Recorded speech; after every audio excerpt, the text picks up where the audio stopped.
ভূমিকম্পে হতাহত নারীদের উদ্ধার করেনি তালেবান কর্মীরা। সম্প্রতি আফগানিস্তানের ভূমিকম্প প্রসঙ্গে বাংলাদেশি প্রায় সব গণমাধ্যম এমন শিরোনামে জঘন্য মিথ্যা সংবাদ প্রকাশ করছে। কিন্তু খেয়াল করলে দেখা যায় সংবাদগুলো আসলে পশ্চিমা মিডিয়ার কপি পেস্ট। এর সঙ্গে যোগ হয়েছে এআই তৈরি ছবি আর বানোয়াট ক্যাপশন। অথচ বাস্তবে সেখানে নারী ও শিশুদের অগ্রাধিকার দিয়ে উদ্ধার করার ভিডিও ও প্রতিবেদন ভেসে বেড়াচ্ছে ইউটিউব, টুইটার সহ বিভিন্ন মাধ্যমে।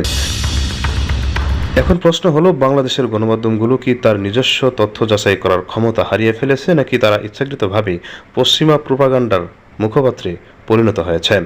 সাংবাদিকতার মূলনীতি হলো তথ্য যাচাই, বাস্তবতা তুলে ধরা এবং পাঠককে সঠিক তথ্য জানানো। কিন্তু আমাদের গণমাধ্যম এখন যেন ভিন্ন পথে হাঁটছে।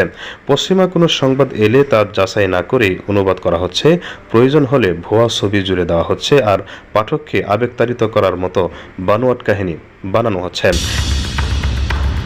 এভাবে যদি সব গণমাধ্যম পশ্চিমা কপি পেস্ট আর প্রোপাগান্ডার হাতিয়ার হয়ে যায়, তবে জাতীয় সাংবাদিকতার স্বকীয়তা কোথায়? তথ্যের নির্ভরযোগ্য উৎস হিসেবে গণমাধ্যমের জায়গা তখন কে নেবে?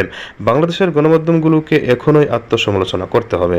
সংবাদ মানে শুধু অনুবাদ নয়, সংবাদ মানে সত্য যাচাই। অন্যথায় সাংবাদিকতা নামের এই মহান পেশা ধীরে ধীরে কেবল হলুদ ব্যবসায় পরিণত হবে।